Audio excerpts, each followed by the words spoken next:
dijo todo. No tuvimos noche, realmente pasamos bombardeados por pólvora, por gritos, por insultos, muchas cosas que pues, van a quedar ahí, van a quedar allí, que no necesitamos revolver mucho, pero que nos enseñó mucho, porque en situaciones así es donde se prueban los verdaderos equipos, y todas esas prácticas antifutbolísticas creo que más bien contribuyeron a que el equipo se uniera más, que fuera más solidario, a que nos diéramos cuenta que la batalla iba a ser muy, muy difícil, y el equipo supo aprender de esa situación.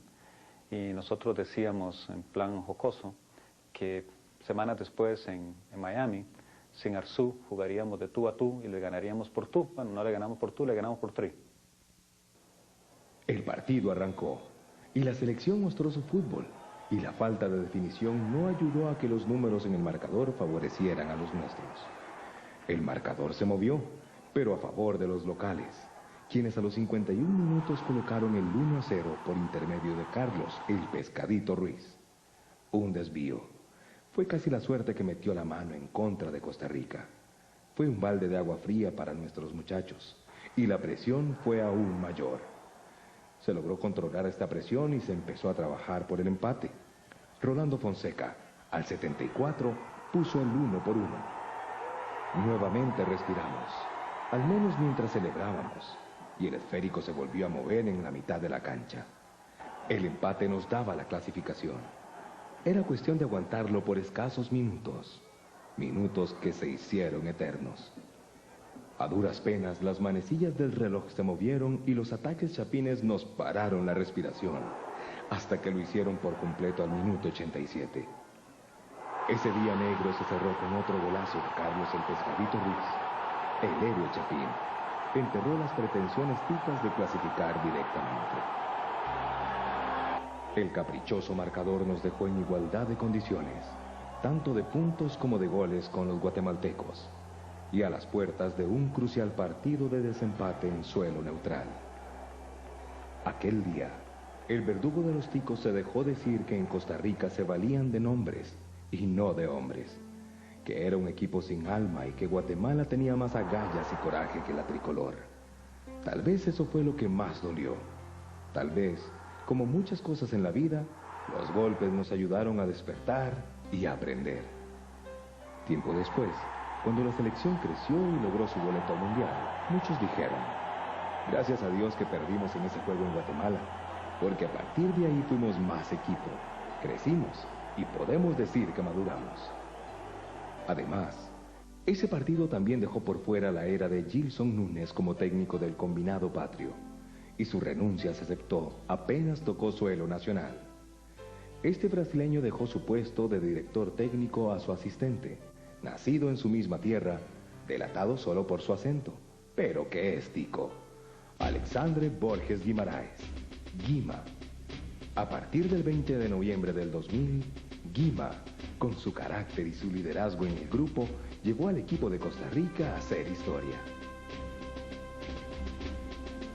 6 de enero del 2001, este Día de Reyes trajo el mejor de los regalos para la afición tica.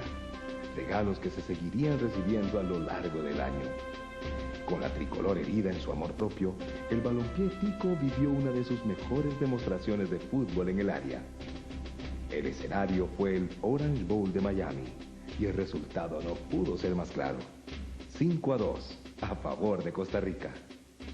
Pitazo inicial, y los 90 minutos de vida o muerte arrancaron. Para no romper tan fuerte el pasado doloroso, cuando solo se habían jugado 2 minutos, un pase a fondo de Claudio Rojas ubicó a Juan Carlos Plata por el carril izquierdo. Este filtró un centro rasante y el Pescadito Ruiz, un viejo conocido de nuestros defensores y arquero, nos la volvió a hacer. 1-0, ventaja para Guatemala. Una vez más estábamos contra la pared, escribiendo un capítulo sin vuelta de hoja, con un gol tempranero que muchas veces es el comienzo de una debacle rotunda. Más adelante, Rodrigo Correro y Pablo Wanchope se volvieron a encontrar, igual que en el Alejandro Morera Soto, contra la misma Guatemala y ¡gol! Poco a poco, el balde de agua fría del principio nos volvió a despertar, y la selección se soltó a jugar con una renovada actitud de entrega absoluta. Al 42, la mejor jugada del partido. Una maravilla que comenzó Carlos Castro. Toque a Wilmer, a Fonseca, Rolando a Cordero. Pase al fondo. Guanchope observó inmóvil y Rolando a toda velocidad ganó el mano a mano con la saga Chapina y derrotó por bajo a Estrada. 2-1.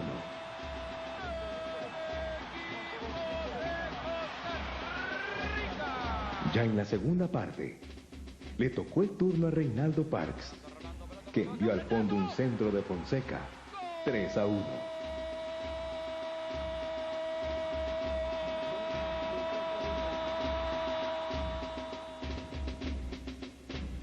Rolando, quien en esa fecha era jugador de Comunicaciones de Guatemala, coronó su noche anotando el cuarto gol de la selección al minuto 59.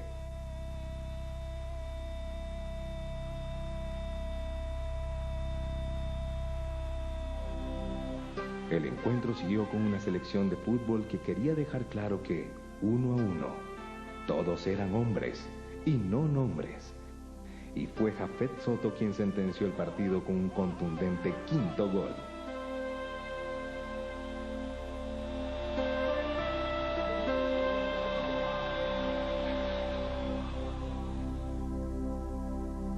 En el cierre, Rodrigo Cordero incurrió en una falta al derribar a Carlos Ruiz dentro del área, y el mismo Ruiz se encargó de vencer a Mesén en el epílogo.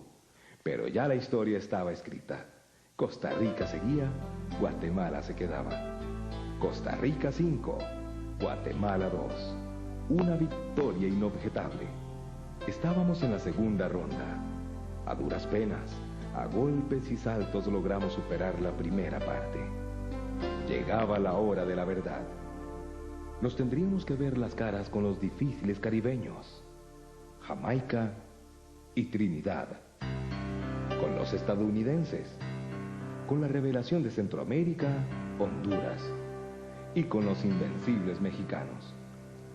Disputaríamos una de las 3 plazas al Mundial, que para ese momento, antes de jugar, ya estaban dadas para mexicanos, estadounidenses y hondureños, que de paso serían nuestros próximos rivales.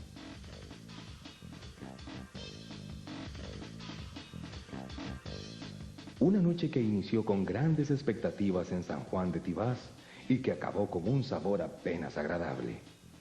El juego estuvo lleno de confusiones. Los ticos llegaban, pero sin claridad. Nuevamente al inicio nos golpearon de primero.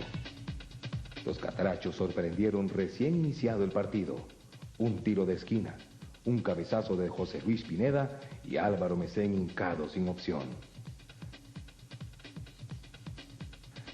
Maradiaga nos estaba ganando la partida con un equipo ordenado que no perdía el norte. A la mitad, perdíamos en todo dentro de la cancha. Llegó por fin Rolando Fonseca desde el fondo, con opción total de saborear el gol.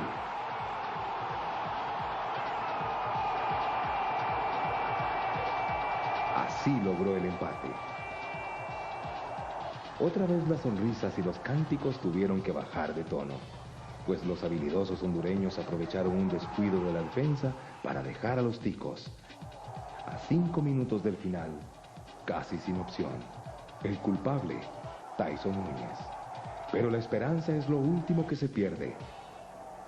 El jugador le responde con el doble del esfuerzo, entonces ahí es donde está el éxito también, porque él es una persona muy abierta y nos ha ayudado bastante y nosotros a él, ¿verdad? Entonces nos esforzamos el doble para lograr esas metas que se propone todo el grupo, tanto él como los jugadores. Y hubo un hombre, un héroe, como otros tantos del proceso, sacó fuerzas y sostuvo la honra cuando todo estaba perdido. Rodrigo Cordero.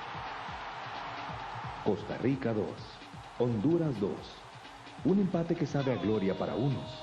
Para otros, empezábamos perdiendo puntos en casa. Sin embargo, lo cierto es que la CL ese miércoles por la noche se partió el pecho. el Ricardo Saprissa apagó sus luces y no se encendieron la próxima fecha.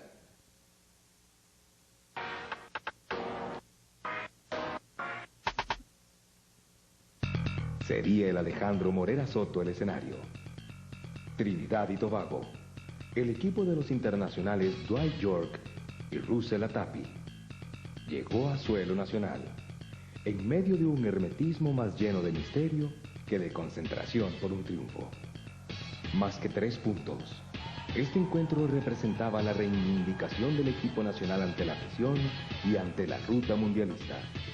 Un nuevo empate o la impensable derrota serían ingredientes conocidos en el historial frustrado hacia una clasificación mundialista.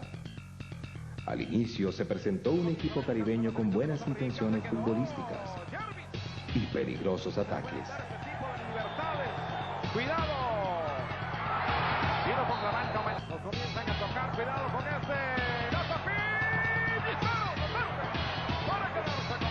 En medio de esta presencia trinitaria, emergió un silencioso peón de la defensa tica, Gilberto Martínez.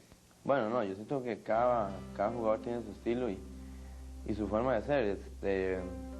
Martínez tiene una por qué serlo y es para mí principal y es Dios.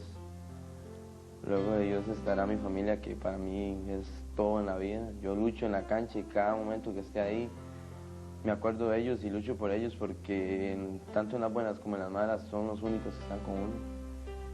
Y bueno, yo me acuerdo que en mi infancia algo difícil, pero Dios nunca faltó. Y tanto Dios como mi familia luchó mucho.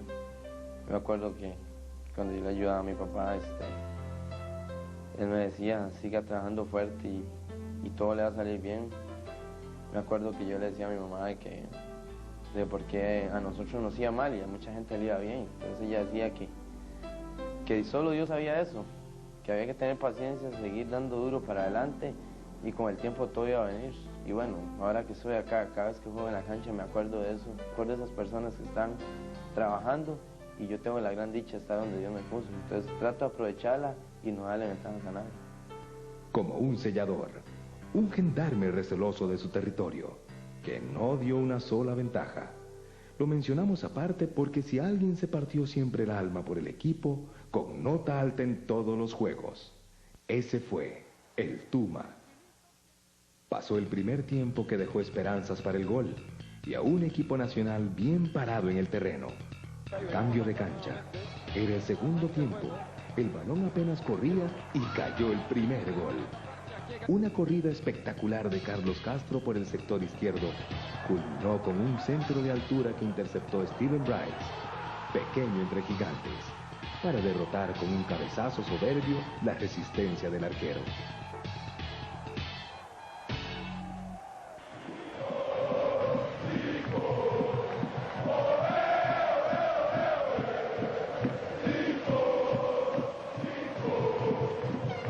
El partido tomó otro aire, con una selección tica que buscaba cómo hacer más goles y una Trinidad un poco desconcentrada, pero que amenazaba. A cada minuto se hizo más necesario el segundo gol para tranquilizar el juego. Una jugada más. Nuevamente Castro ganó la línea por el sector izquierdo y buscó el fondo. Su centro rasante lo